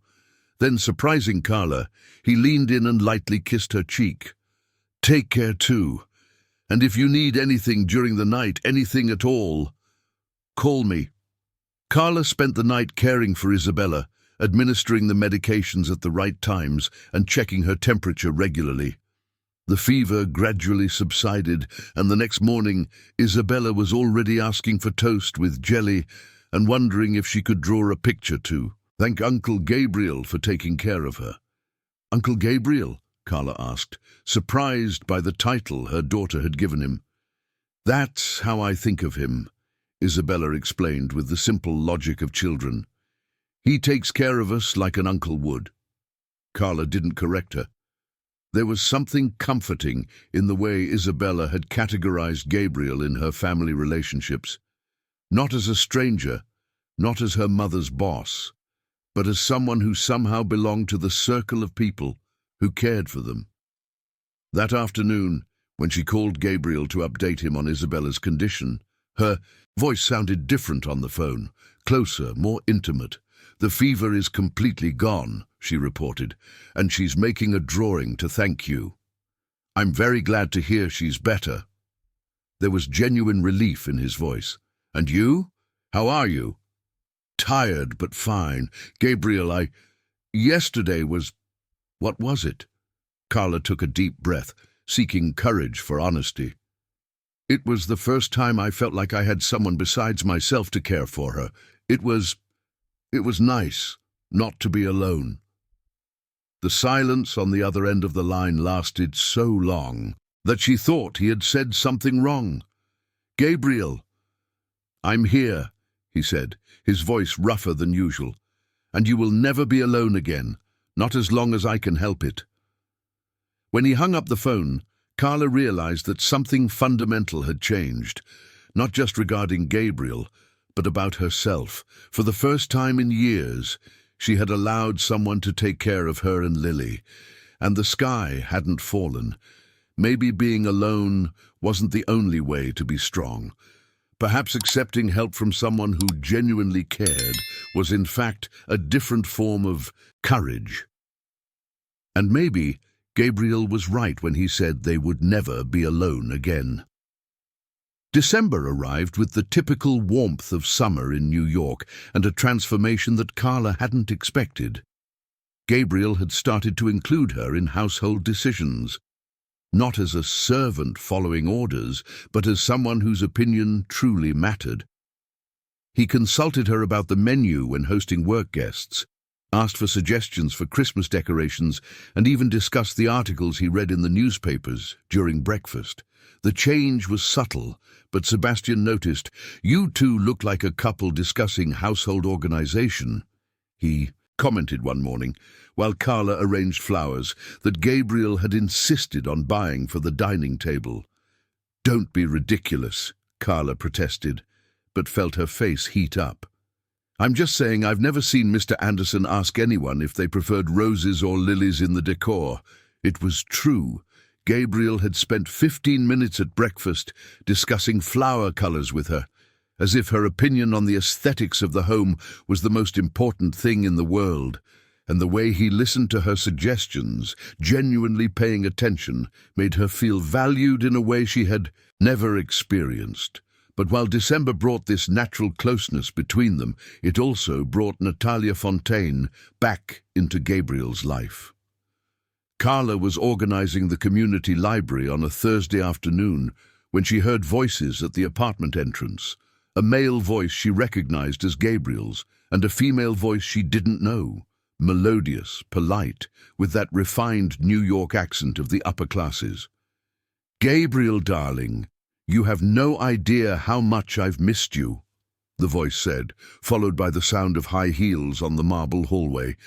Carla hid behind the bookshelf, not understanding why her heart raced with an uncomfortable feeling she took time to identify as jealousy. Through the slightly open door of the library, she caught a glimpse of a woman around 35 years old, perfectly styled blonde hair, wearing a white tailored suit that clearly cost more than Carla's annual salary. Natalia Fontaine. Carla didn't need introductions to know who she was. She had seen pictures of her in the gossip magazines she occasionally flipped through at the cheap salon where she got her hair cut. A New York socialite, daughter of a real estate mogul, ex-fiancée of Gabriel Anderson. "Natalia," Gabriel's voice sounded controlled. "Not very enthusiastic. I didn't expect you here." "A surprise," Natalia laughed, a crystal-clear, rehearsed sound. "I was in New York for some appointments and couldn't miss seeing you. After all, we have so much to talk about." Carla stepped away from the door, her stomach churning. It wasn't her conversation to overhear, but she also couldn't leave the library without risking being seen. She stood there, pretending to organize books that were already perfectly arranged, trying to ignore the voices coming from the living room. "I think we've talked about everything we needed to talk about, Natalia," Gabriel said. "Oh, Gabriel, always so dramatic." The sound of heels approached the library, and Carla hid further behind the shelf. "I know you were hurt when I chose Rodrigo, but you understand, don't you? There were practical considerations." Practical. The merger made sense at that time. But things have changed, darling. The marriage didn't work out. Rodrigo turned out to be a disappointment. And I realized I made a terrible mistake letting you slip away. Carla felt the air grow thin in her lungs. Natalia was trying to win Gabriel back, and from the magazines she had read, she knew that The woman was exactly the type of person men like Gabriel usually married, rich, well-connected, of the same social standing. "Natalia, we broke up 2 years ago," Gabriel said, his voice carefully neutral. "We've both moved on. But have we really? Because from what I see, you still live alone in this huge house, working too much, with no one to share your life with." Natalia paused dramatically. "I was wrong, Gabriel. You were always the man I should have chosen." The silence that followed seemed to stretch for hours. Carla found herself holding her breath, waiting for Gabriel's response with an anxiety that surprised her with its intensity. "Things are more complicated now," he finally said. "Why? There's nothing we can't resolve. We're adults, Gabriel. We know that sometimes love needs to be practical." Carla felt a growing nausea. It was exactly this kind of practical love that she had always feared Gabriel would offer her. A diluted, convenient version, based more on circumstances than on genuine feelings. "Stay for dinner," Gabriel said, and Carla felt the world crumble around her. "We can talk about this better." "Perfect. I knew you would be sensible." Natalia sounded triumphant. "I'll go to the hotel to get ready and be back by 8, just like old times." Carla waited until she heard the front door close before leaving the library. When she reached the kitchen, she found Gabriel standing by the window, his hands resting on the counter, his shoulders tense. "Do you need me to prepare something special for dinner?" she asked, forcing her voice to sound professional and indifferent. Gabriel turned, and for a moment their eyes met. There was something in his gaze, a silent apology, an explanation that couldn't be verbalized, that made Carla's heart break a little more. "Sebastian will take care of it." "From the dinner," he said. "You can go home early today." "Sure." Carla began to gather her belongings, each movement mechanical and controlled. She had no right to be hurt. Gabriel had never promised anything. They hadn't even verbally admitted that there was something between them beyond a complicated mutual attraction. "Carla," Gabriel said as she was almost leaving the kitchen. "Yes, sir?" The "sir" was deliberate, a way to re-establish the distances that had become dangerously small in recent weeks. Gabriel noticed, and she saw something that looked like pain pass through his eyes. "Until tomorrow," he simply said. "Until tomorrow." The trip back to the low-income neighborhood felt longer than usual. Carla stared out the bus window, watching the mirrored buildings give way to the humble houses of the outskirts, and tried to process what had just happened. Natalia Fontan was everything she was not. Rich, educated, from the same world as Gabriel.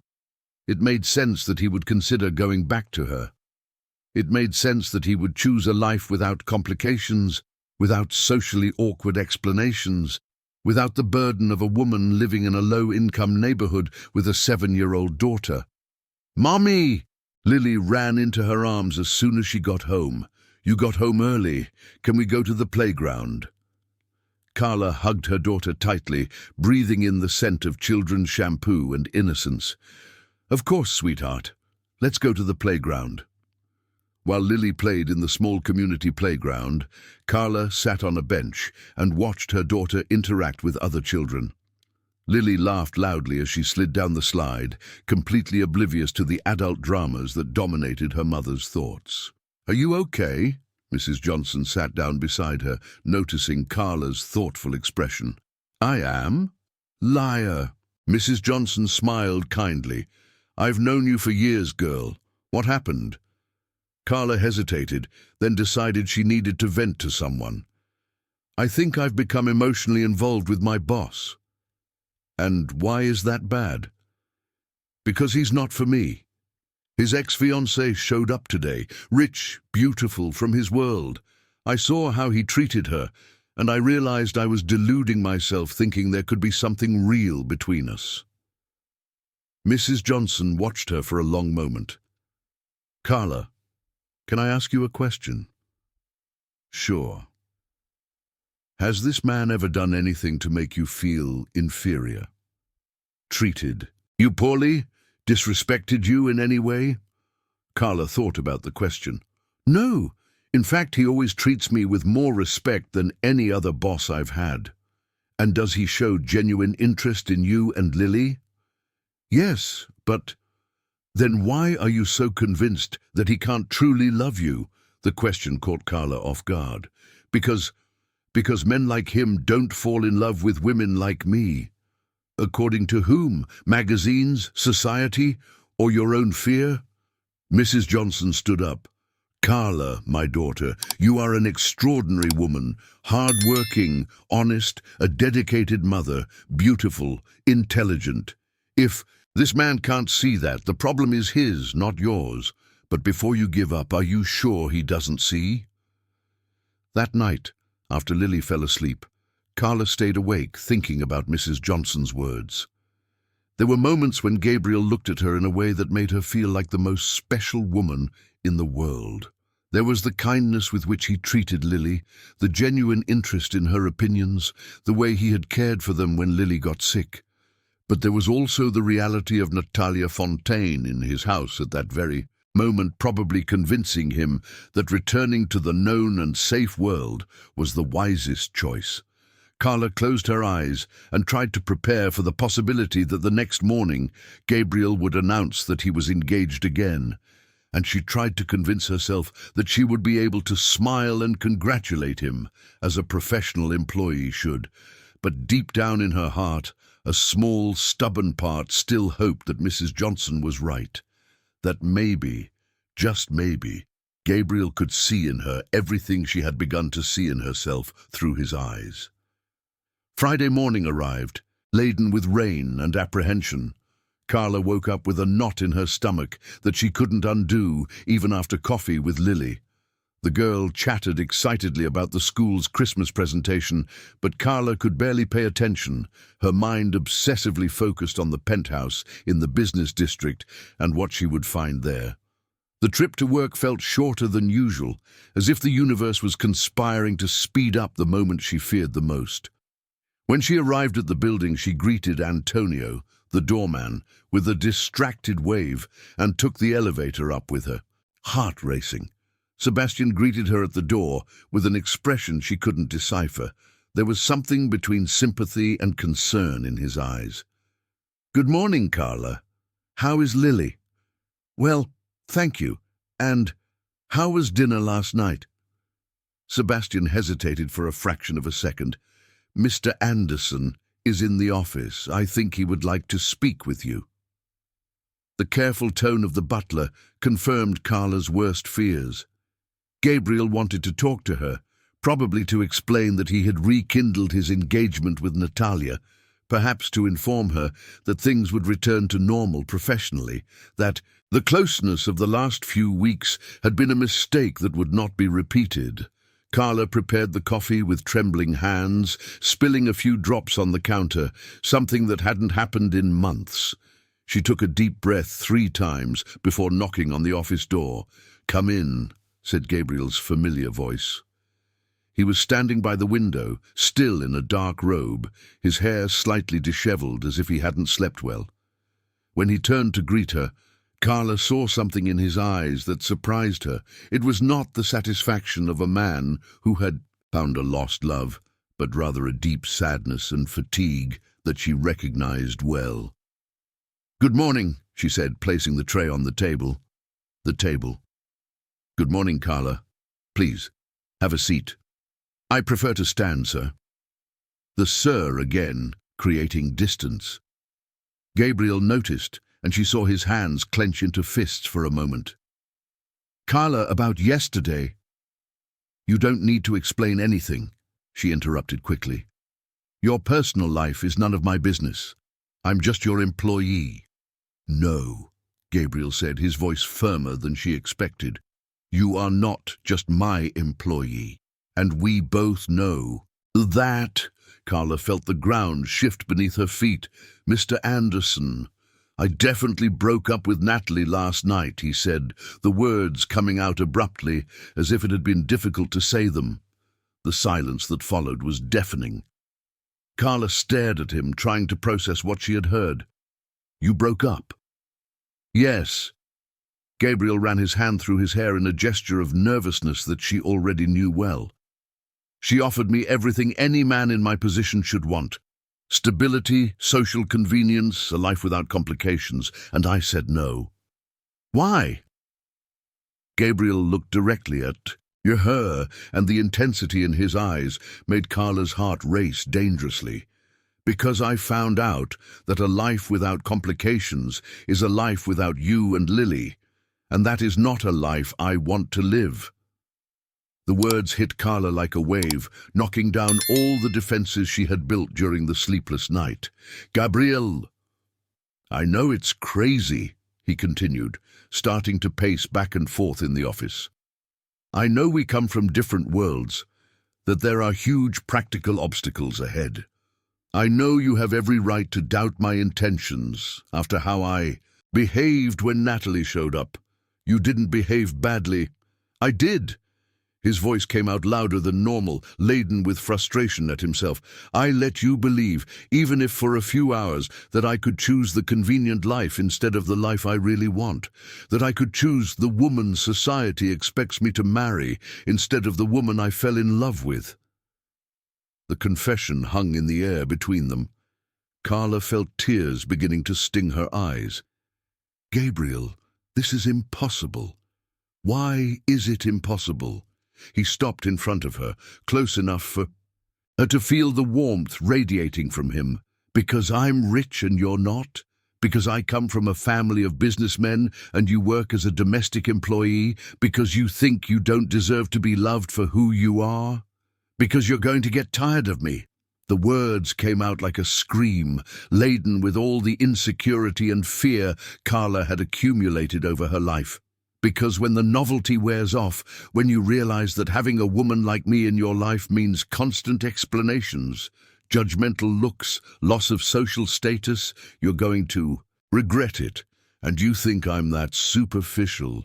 Gabriel asked, his voice softer now, but filled with a pain that made her immediately regret her words.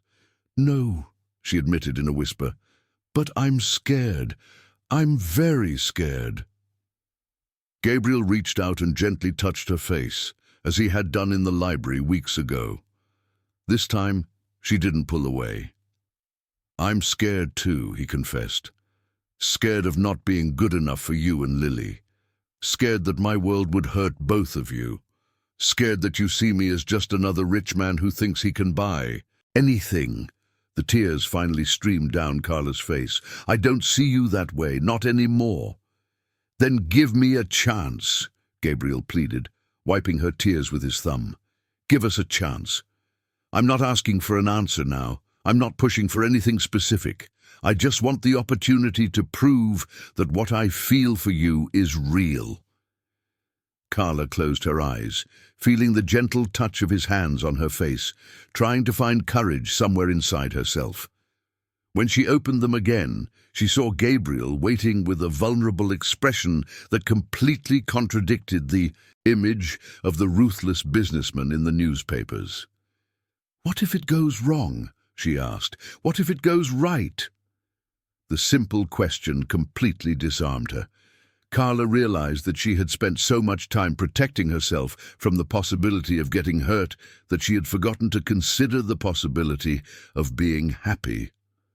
"I need to think about Lily," she said. "I think about her too. Every day." Gabriel smiled softly. "Carla, Lily is already part of my life. She's already part of my heart. Any future I imagine includes both of you." The raw sincerity in his voice convinced her more than any elaborate argument could. Carla saw in Gabriel's eyes the same genuine love she had begun to feel, the same desire to build something real, despite all the obstacles. "All right," she said so softly that he almost didn't hear. "All right, let's try." The words came out more firmly this time, slowly, carefully, always thinking about Lily. "But let's try."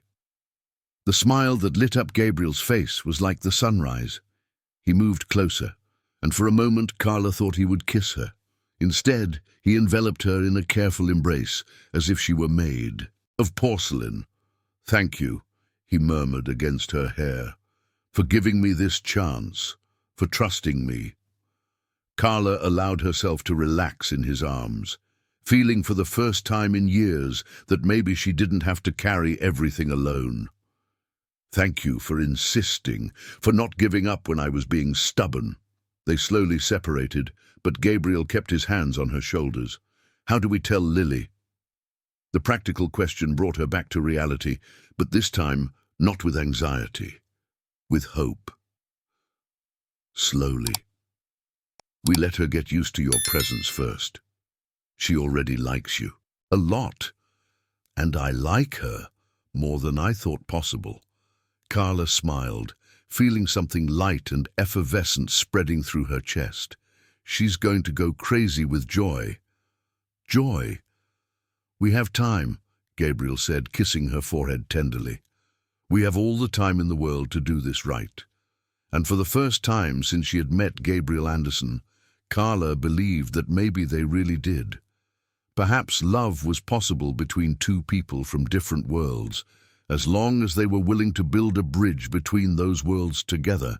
Maybe she finally deserved to be happy. 6 months later, on Christmas Eve, Carla looked at herself in the mirror of the bedroom she now shared with Lily in a 2-bedroom apartment in a modest neighborhood. It wasn't luxurious, but it was theirs. The first home she had managed to provide for her daughter. Gabriel had insisted on helping with the move, but she had negotiated hard to maintain her financial independence, accepting only that he would co-sign the lease. The navy blue dress she would wear for the Christmas dinner in the penthouse was simple yet elegant, a gift from Gabriel that she had only accepted after he swore it didn't cost a fortune. "It's for a special occasion," he had insisted, "our first Christmas dinner together." "Mummy, you look beautiful." Lily appeared at the door, radiant in her red dress with golden details. At 8 years old, she had grown several inches and gained a newfound confidence that came from feeling truly loved and secure. "Thank you, sweetheart. You look beautiful too." Carla bent down to adjust her daughter's hair bow. "Are you excited to see Gabriel?" Lily's face lit up. "Very. Do you think he will like the drawing I made for him?" "I'm sure he will love it." The relationship between Gabriel and Lily had blossomed naturally over the months. He had started visiting them in their new apartment on Saturday afternoons, then progressed to Sunday lunches, park outings, and entire afternoons of movies and popcorn. Lily had stopped calling him Uncle Gabriel and simply referred to him as Gabriel, but the affectionate way she pronounced his name made it clear that he held a special place in her heart. For Carla, the last 6 months had been an emotional roller coaster. There were moments of pure happiness when Gabriel arrived at the apartment with flowers for her and a new book for Lily, when the three of them cooked together on Sundays, when she woke up in the morning knowing there was someone who loved her for who she truly was. But there were also moments of insecurity, especially when they had to appear together at social events related to Gabriel's work. The first test had been a charity dinner in August. Carla had been paralyzed with nerves, certain that all the other women present would see her as an intruder. Gabriel, sensing her discomfort, had stayed by her side all night, proudly introducing her as Carla Smith, the smartest and bravest woman I know. Some people had raised their eyebrows, but many others had been genuinely warm and welcoming. "The difference," Gabriel had explained later, "is that the people who really matter care about character, not bank accounts." Sebastian greeted them at the door of the penthouse with a radiant smile. The butler had become a confidant and ally for Carla, offering practical advice on how to navigate Gabriel's world without losing her own identity. "My most beautiful girls have arrived," he said, hugging Lily with the affection of a grandfather. Mr. Anderson is in the living room, but he's so eager he can hardly sit still. The penthouse had been transformed for Christmas. Golden lights twinkled throughout the rooms. A huge tree dominated the living area, decorated with ornaments that Lily had helped choose, and the aroma of cinnamon and cloves filled the air. Gabriel appeared at the entrance of the living room, as if he had been waiting behind the door. He wore a casual navy blue sweater that Carla had helped choose months ago, and the smile that lit up his face when he saw them was blinding. "You both look stunning," he said, kissing Carla's cheek and kneeling to receive Lily's enthusiastic hug. "Gabriel, I made a drawing for you." Lily rummaged in the small bag she carried. "It's us three in the park. Remember that time you taught me how to fly a kite?" Gabriel took the drawing with the care of someone handling a treasure. On the paper, 3 smiling figures played under a bright yellow sun. A girl with curly hair, a brunette woman, and a tall man, all holding hands. "Lily, this is perfect," he said, his voice slightly choked. "It's exactly how I remember that day. Can I hang it on the fridge?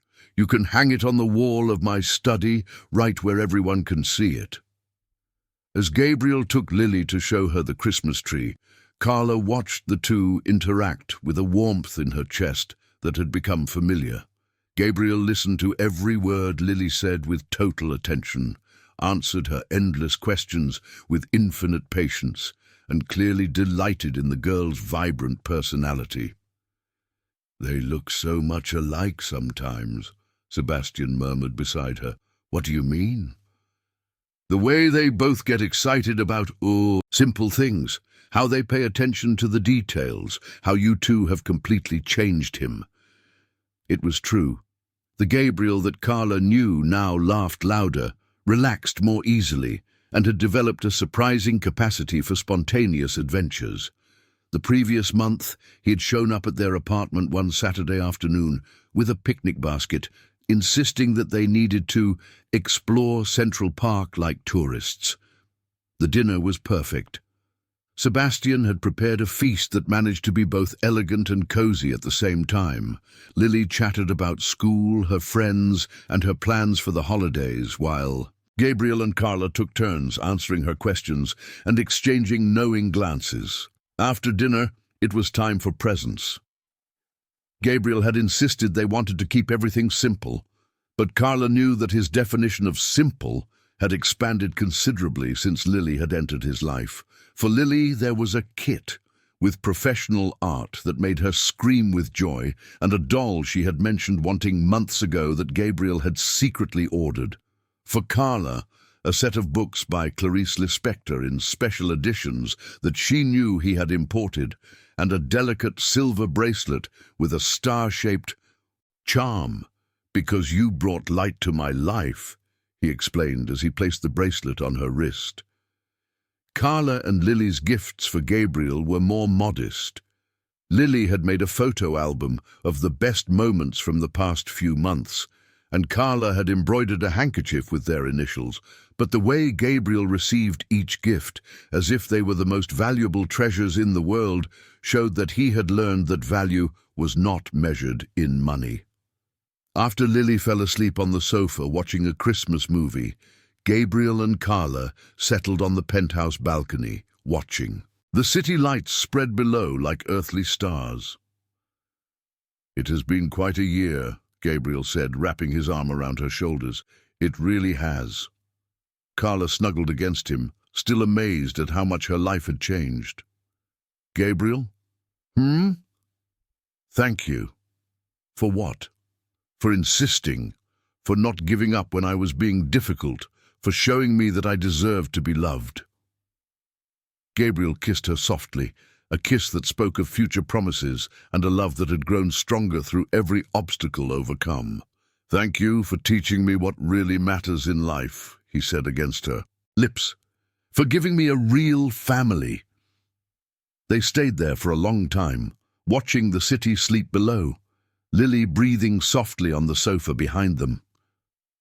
It wasn't the life that either Carla or Gabriel had planned, but it was better than anything they could have imagined. "What's the plan for New Year's?" Carla asked. Gabriel smiled, kissing the top of her head. "To keep building our life together, one day at a time. I like the plan." And as the last minutes of the year slipped away, Carla knew with absolute certainty that she had made the right decision. Love had no address, no bank account, and did not follow social rules. Love was Gabriel teaching Lily how to fly a kite. It was him showing up with ice cream on a hot afternoon. It was the way he looked at her as if she were the most precious thing in the world. Love was possible, for anyone, from anywhere, as long as there was enough courage to believe. And finally, after so many years of fear and loneliness, Carla had found that courage.